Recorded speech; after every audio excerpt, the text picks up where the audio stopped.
Hi folks, welcome to my channel, The Average Dermadoc. Let's begin the show.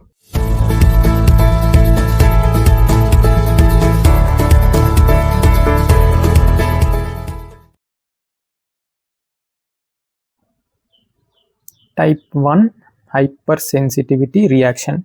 Before going to see about type 1, we will see what is the definition of hypersensitivity.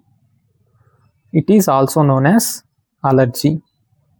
It refers to an abnormal immune response which leads to exaggerated inflammatory reaction causing extensive tissue damage or disease, or even it can lead to death sometimes. In whom, not everyone, in the sensitized host who is susceptible and got sensitized to the antigen already, then following subsequent contact with the same antigen or specific antigen.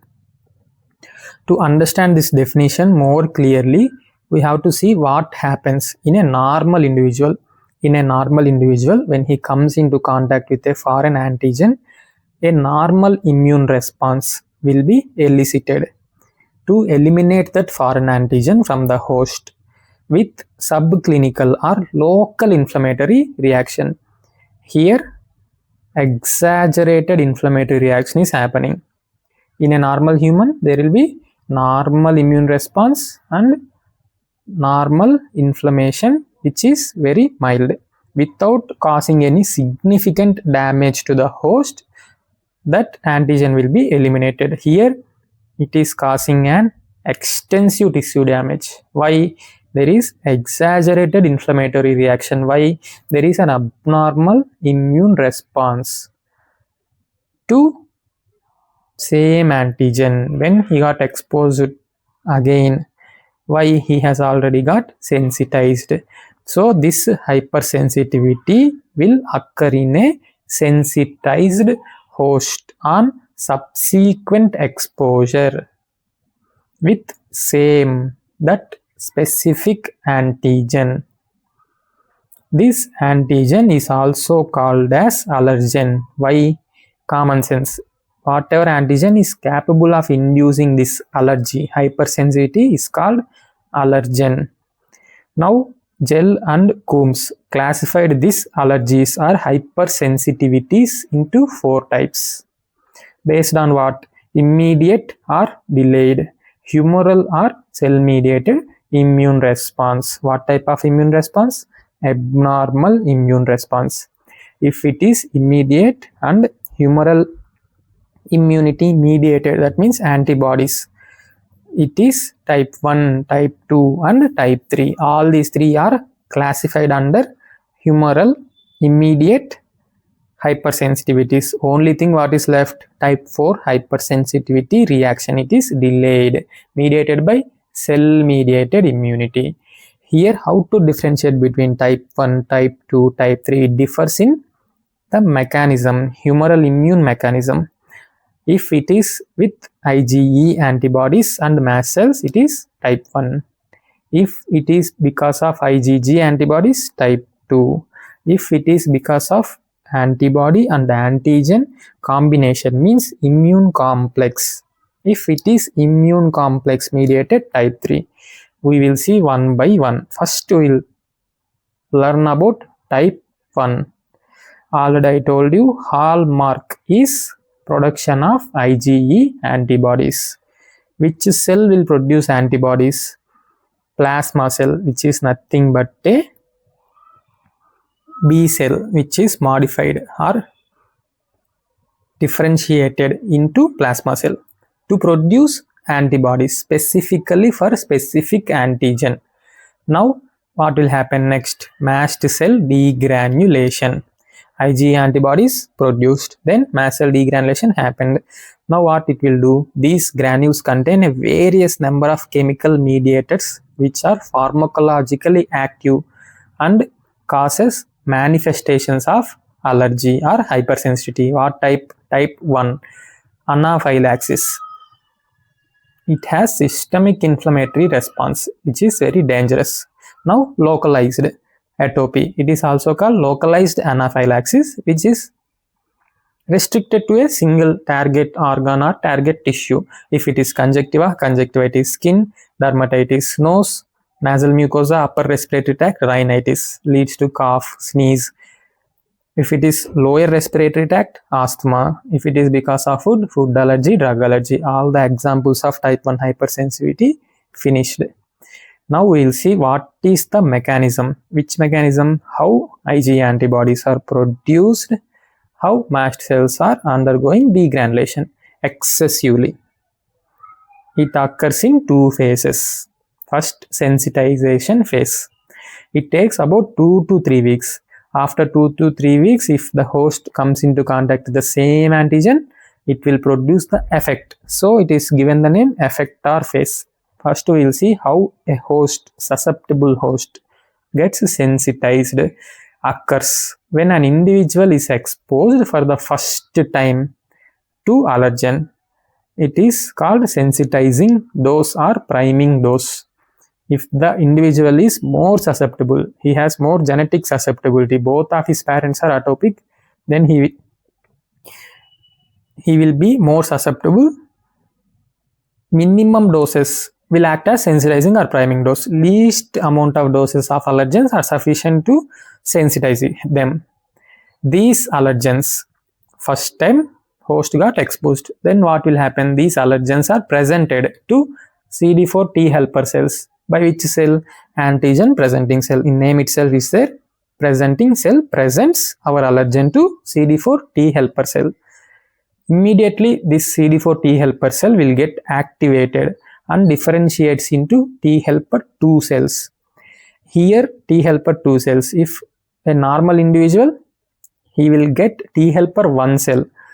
Then T helper 1 cell will suppress without causing any allergy, will eliminate that antigen. Here T helper 2 cell will continue the mechanism until hypersensitivity occurs. It will secrete interleukin 4, which induces B cells to differentiate into plasma cell, memory B cell. Already I told you antibodies are produced from plasma cells. Here plasma cells secrete IgE antibodies, which are hallmark for type 1. Migrates to target sites and coats the surface of mast cell and will be waiting for subsequent exposure to the same allergen. If this time after 2 to 3 weeks, again if the susceptible sensitized host gets in contact with allergen, our plasma cells and memory B cells won't take 3 to 4 weeks again. It will immediately give the effect. That is nothing but effector phase. Here what it will happen? When the sensitized host gets exposed subsequently to the same allergen, here this dose is not priming dose or sensitizing dose. Already it's finished. Now it is shocking dose. Time to give shock to the allergic patient. These allergens on exposure second time, what it will do? Directly encounters the fragment antigen binding region of IgE. What type of IgE? Which has already been coated on mast cells. What is this fragment antigen binding? What is it meant by?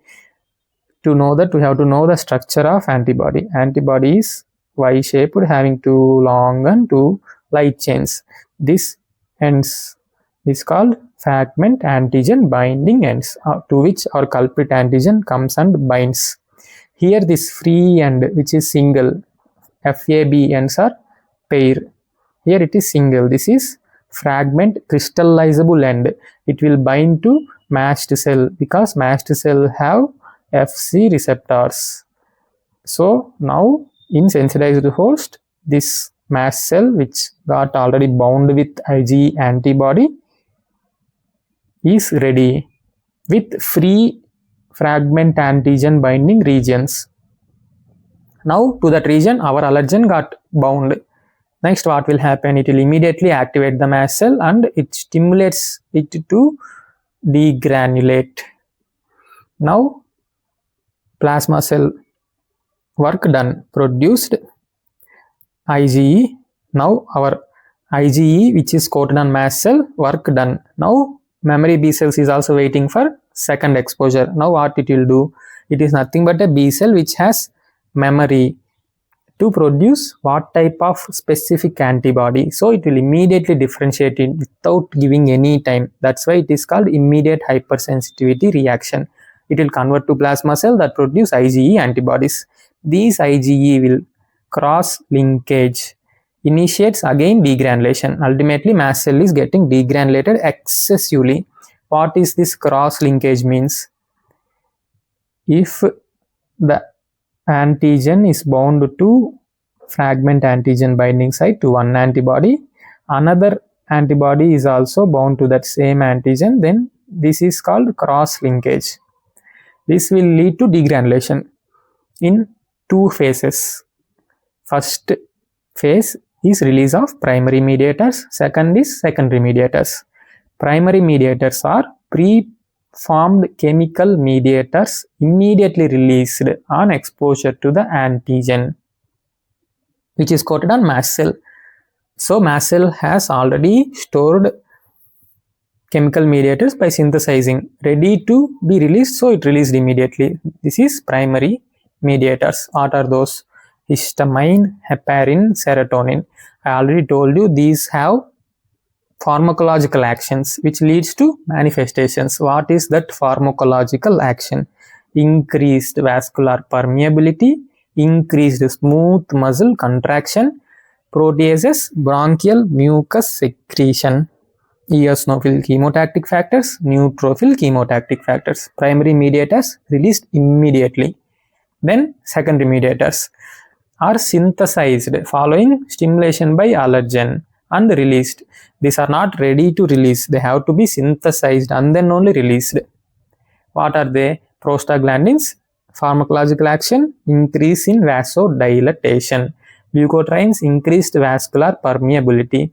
If this vascular system is affected with dilation and increased permeability, patient will go in shock. Cytokines and platelet activating factors. These are all examples of secondary mediators. There are so many granules, so many chemical mediators. These are all main things I told. There is serum tryptase enzyme also which get released from mast cell. These chemical mediators performs several pharmacological actions leading to various manifestations of type 1 hypersensitivity, type 1 allergy. What are the immediate manifestations? If it is systemic anaphylaxis or simply anaphylaxis, acute medical emergency characterized by severe dyspnea, hypotension and vascular collapse leading to death sometimes. So life-saving drug of choice in type 1 hypersensitivity, epinephrine, also known as adrenaline. Next, localized anaphylaxis or atopy. Here reaction is limited to specific target tissue or target organ. In the name itself it is there, localized to target tissue or target organ.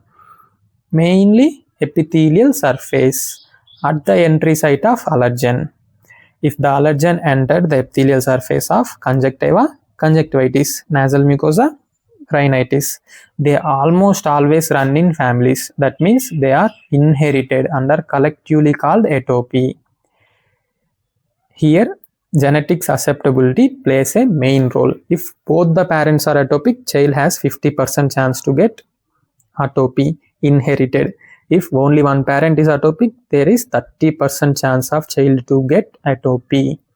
Examples of localized anaphylaxis: allergic rhinitis, allergic conjunctivitis, which have increased watery secretions of conjunctiva, mucosa of nose, upper respiratory tract, ultimately sneezing and coughing.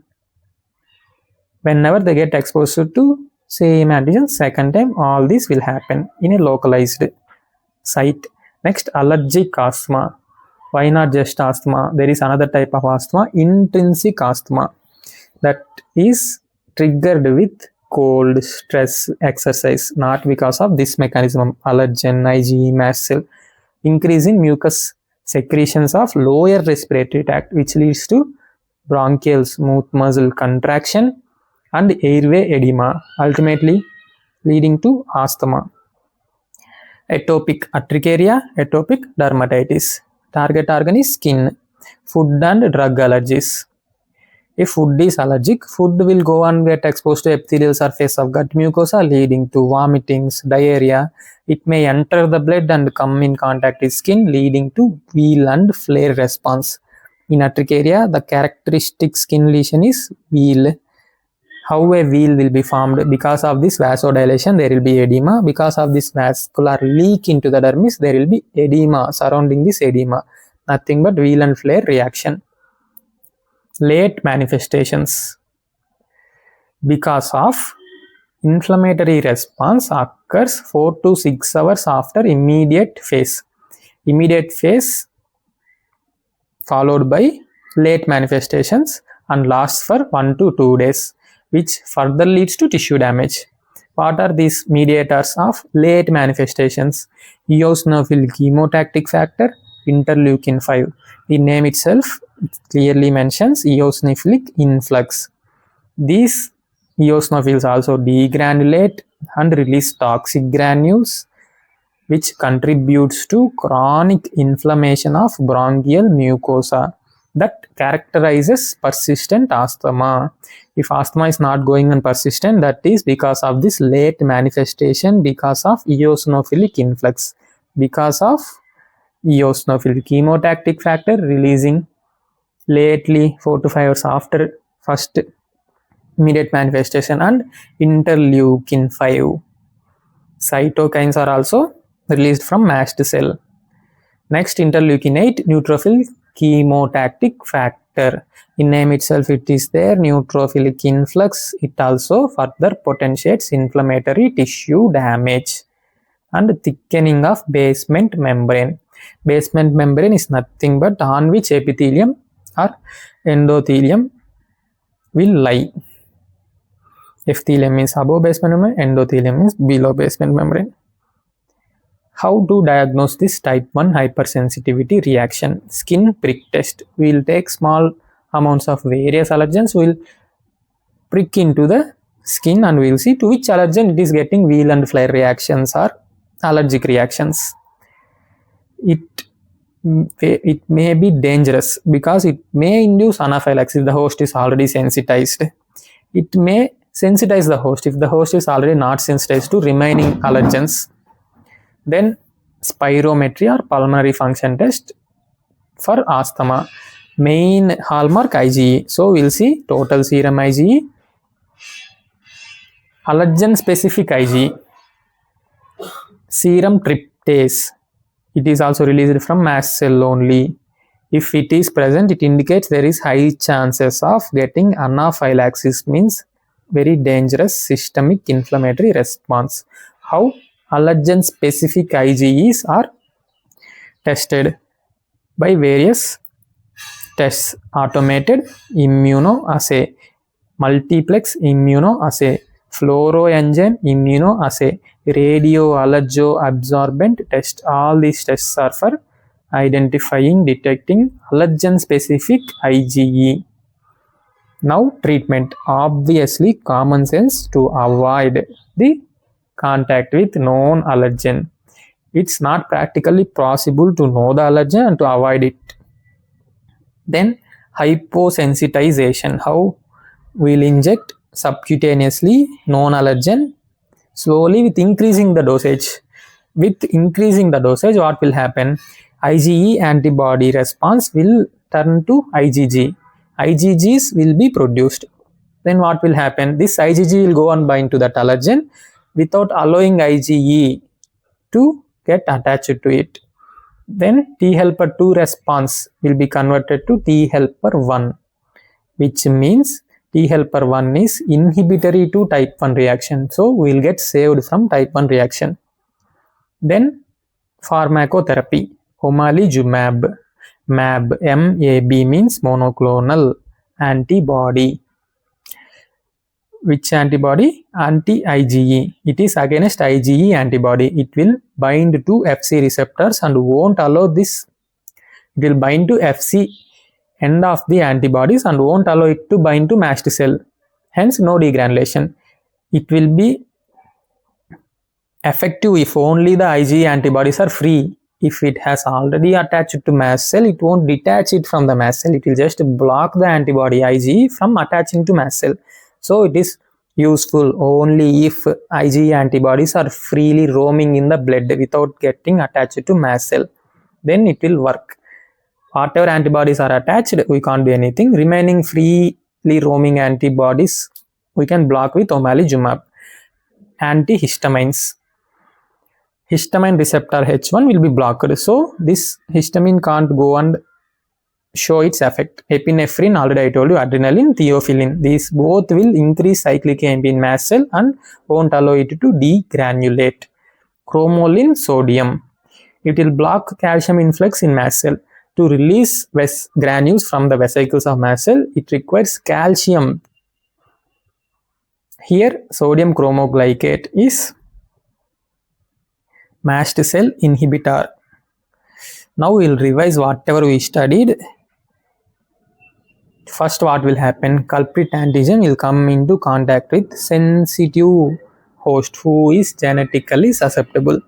Inside that host, antigen presenting cells will be there for every human. It will present to CD4 T helper cell. This is CD4 T helper cell. Now CD4 T helper cell immediately gets activated and differentiated into T helper 2 cell. If it is a normal human, T helper 1 response will come. Here it is sensitive, then sensitive, genetically susceptible human. So T helper 2 response came. What it will do? T helper 2 cell releases interleukin 4, which stimulates B cell. How to identify B cell? On its surface, multiple antibodies are present. See here. So it is a B cell. According to T helper 2 cell releasing interleukin 4, it will produce or differentiate into memory B cell and plasma cell. Here, what is plasma cell? How to identify? Whatever the cell, which cell is producing antibodies here. Here antibodies are there. This cell is producing. Hence, it is plasma cell. What type of antibodies? IgE, specifically which has affinity to that specific antigen. These antibodies have Fc receptor binding sites, Fc ends, which binds to Fc receptors of mast cell. Here, these black things are Fc receptors of mast cell to which IgE antibodies are bound. Until here, it is sensitization, which takes place about 2 to 3 weeks. What and all is happening? First time exposure, presentation of antigen by antigen presenting cells to CD4, differentiation into T helper 2 cell, releasing interleukin 4, stimulating our B cell to differentiate into memory B cell, plasma cell. Plasma cell ultimately producing IgE antibodies which have FAB end, FC end. FC end goes and binds to Fc receptors on mast cell and is readily waiting for subsequent exposure to same antigen. Now our host got exposed subsequently to the same antigen here. Immediately this antibody activates the mast cell and degranulates it. Our memory cells is nothing but a B cell. Our B cell also takes this antigen and it has already memory. What type of plasma cell to produce? It will immediately produce that plasma cell and more antibodies are getting produced. Ultimately more and more degranulation, which have pharmacologically active mediators acting on blood vessel to vasodilate and increase vascular permeability, smooth muscle, contraction and late manifestation. Here eosinophil is coming to prolong the asthma. Now effector phase also finished, allergy happened. We will see what are the most common culprit allergens. Food, seafood, peas, beans, nuts, egg and milk. Plants and pollen. ryegrass, ragweed, and most commonly pollen. Proteins, vaccines, and foreign serum. Our serum won't be foreign to us and won't produce allergy. Foreign serum. Serum has proteins like albumin and globulin. Next, drugs, local anesthetics, sulfonamides, penicillins, salicylates. Here, in what route if allergen comes and contacts the host will be most effective to produce allergy? Through parenteral route, means IV, subcutaneous, IM. So to prevent this anaphylaxis, we'll give first a test dose of local anesthetic subcutaneously. Then only we'll proceed to give the actual large dose to prevent this type 1 hypersensitivity. So it is important to carry the list of drugs to which we are allergic, and it is important to give a test dose before giving this culprit drugs which are capable of acting as an allergen. Insect bites, venom of bee, wasp, ant, cockroaches. Others like mold spores, animal hair, and animal dander. Dander means flakes which will be falling off from animal skin. Who are having pets will get type 1 hypersensitivity reaction if they are allergic or susceptible or sensitive. To a normal human being, these allergens won't cause any allergy. They can happily eat all the food.